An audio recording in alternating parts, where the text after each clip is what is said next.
जय माता दी। आइए सुनते हैं अक्षय तीज माता की कथा, पूजा विधि एवं महत्व। अक्षय तृतीया बैसाख शुक्ल पक्ष की तृतीया तिथि के दिन मनाई जाती है। इस दिन देवी लक्ष्मी और विष्णु भगवान की पूजा की जाती है। इसे आखा तीज और अक्ति के नाम से भी जाना जाता है। अक्षय तृतीया एक महत्वपूर्ण दिन है। हिंदू कैलेंडर में किसी महीने में कोई तिथि घट भी सकती है और बढ़ भी सकती है।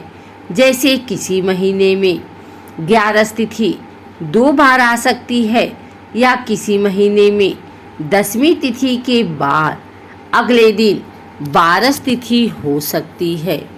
लेकिन अक्षय तृतीया एक ऐसी तिथि है जो कभी भी ना तो कम होती है ना ही बढ़ती है, इसलिए इसका नाम अक्षय तृतीया है। अक्षय का मतलब है जिसका कभी भी क्षय नहीं होता है। हिंदू और जैन धर्म में अक्षय तृतीया के कई महत्व हैं जो इस प्रकार है। आइए सुनते हैं अक्षय तृतीया का महत्व। भगवान परशुराम ने विष्णु के छठे अवतार के रूप में इसी दिन जन्म लिया था। यह दिन परशुराम जयंती के रूप में मनाया जाता है। वेद व्यास जी ने गणेश जी के साथ महाभारत लिखने की शुरुआत इसी दिन की थी। इसी दिन भगवान कृष्ण ने अपने मित्र सुदामा को महल और धन धान्य से परिपूर्ण करके दोस्ती का फर्ज निभाया था। इस दिन महाभारत का युद्ध समाप्त हुआ था और त्रेता युग की शुरुआत हुई थी। माना जाता है कि इस दिन किया गया जब तब पितृतर्पण दान पुण्य आदि करने से इसका फल हमेशा व्यक्ति के साथ रहता है, जिसका कभी क्षय नहीं होता। किसी भी शुभ कार्य जैसे शादी, गृह प्रवेश, मकान बनाना, नए व्यापार की शुरुआत आदि के लिए अक्षय तृतीया का दिन अबूझ मुहूर्त वाला दिन कहलाता है। अर्थात बिना किसी संकोच के किसी भी कार्य की शुरुआत इस दिन की जा सकती है। अक्षय तृतीया को भाग्य तथा सफलता देने वाला दिन माना जाता है। बहुत से लोग इस दिन सोना खरीदना शुभ मानते हैं। जैन धर्म में इसे तीर्थकर ऋषभनाथ द्वारा 1 वर्ष के उपवास के बाद गन्ने का रस पीकर उपवास समाप्त करने के दिन के रूप में मनाया जाता है।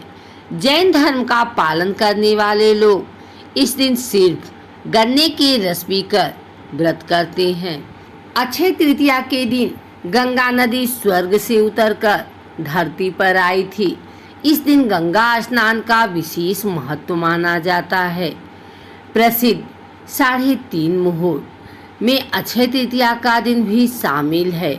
इसके अलावा चैत्र शुक्ल पक्ष प्रतिपदा, विजयादशमी, कार्तिक शुक्ल पक्ष प्रतिपदा वाले दिन भी 3:30 मुहूर्त में गिने जाते हैं। ज्योतिष के अनुसार अक्षय तृतीया के दिन सूर्य और चंद्रमा अपनी संपूर्ण उच्च क्षमता के साथ बराबर चमक बिखेरते रहते हैं। उड़ीसा के प्रसिद्ध जगन्नाथ मंदिर की रथ यात्रा के लिए रथ बनाने की शुरुआत इसी दिन की जाती है। वृंदावन में केवल अक्षय तृतीया के दिन ही बांके बिहारी जी के चरण कमल के दर्शन होते हैं।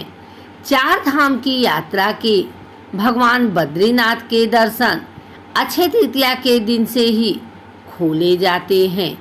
अक्षय तृतीया का दिन त्योहार की तरह मनाया जाता है। घरों में इस दिन विशेष व्यंजन बनाए जाते हैं। अक्षय तृतीया पर बनने वाले व्यंजन इस प्रकार के होते हैं, जैसे गेहूं का खिचड़ा और मंगोड़ी की सब्जी, गुलाब, गलवानी, बाजरे की खिचड़ी, मूंग चावल की खिचड़ी बिना नमक वाली इत्यादि। इस दिन पक्की रसोई भी नहीं बनाई जाती तथा पापड़ भी नहीं सेका जाता। पक्की रसोई का मतलब कढ़ाई में तलकर बनाए जाने वाला भोजन, जैसे पूरी। इस दिन नया घड़ा, पंखा, चावल, घी, दाल, नमक, इमली तथा दक्षिणा आदि दान करने का विशेष महत्व माना जाता है। आखा तीज के दिन देवी लक्ष्मी व नारायण की पूजा की जाती है। पूजा की विधि इस प्रकार है। सुबह नहाकर अच्छी कपड़े पहने। सबसे पहले भगवान नारायण व लक्ष्मी जी की प्रतिमा को जल से स्नान कराएं। स्नान कराने के बाद प्रतिमा को सूखे व स्वच्छ कपड़े से पोंछकर यथास्थान स्थापित करें। रोली व चंदन का टीका लगाकर अक्षत अर्पित करें, मौली अर्पित करें, माला पुष्प आदि अर्पित करें, दक्षिणा अर्पित करें। भगवान को तुलसी दल और नैवेद्य के रूप में मिश्री व भीगे हुए चने का भोग अर्पित करें। खिचड़ा बनाया हो तो तुलसी का पत्ता डालकर उसे भगवान को अर्पित करें। पान, लौंग, इलायची अर्पित करें। पूजन के बाद कहानी सुने। अक्षय तृतीया की कहानी आगे भी हमारे चैनल पर सुन सकते हैं। धूप दीप से आरती करें। यथासंभव ब्राह्मण भोजन कराकर उन्हें दान दक्षिणा दें। आइए सुनते हैं अक्षय तृतीया की यह कहानी। बहुत समय पहले की बात है। कुशावती नामक नगरी में महोदय नाम का एक वैश्य रहता था। सौभाग्यवश महोदय वैश्य को एक पंडित से अक्षय तृतीया के व्रत करने की विधि के बारे में पता चला। महोदय ने भक्तिभाव से विधि पूर्वक व्रत किया। व्रत के प्रभाव से महोदय वैश्य कुशावती का महाप्रतापी शक्तिशाली राजा बन गया। उसका खजाना हमेशा स्वर्ण मुद्राओं से व हीरे जवाहरतों से भरा रहता था। राजा महोदय अच्छी स्वभाव का तथा दानवीर था। वह उदार मन से खुले हाथ से दान करता था और असहाय व गरीबों की भरपूर सहायता करता था। एक बार राजा का वैभव और सुख शांतिपूर्ण जीवन देखकर दूसरे राजाओं ने उसकी समृद्धि का कारण पूछा। राजा ने स्पष्ट रूप से अपने अक्षय तृतीया व्रत की कथा कह सुनाई और कहा कि सब कुछ अक्षय तृतीया व्रत की कृपा से हुआ है। राजा से सुनकर उन्होंने अपने राज्य में जाकर विधि विधान सहित अक्षय तृतीया का पूजन व व्रत किया तथा प्रजा को भी ऐसा ही करने को कहा। अक्षय तृतीया के पुण्य प्रताप से उनके सभी नगरवासी धन धान्य से पूर्ण होकर वैभवशाली और सुखी हो गए। हे अक्षय तीज माता, जैसे आपने उस वैश्य को वैभव और राज्य दिया, वैसे ही आपने सब भक्तों को धन धान्य और सुख देना, सब पर अपनी कृपा बनाए रखना। अगर आपको हमारी वीडियो अच्छी लगी हो तो इसे लाइक करें, कमेंट करें, शेयर करें।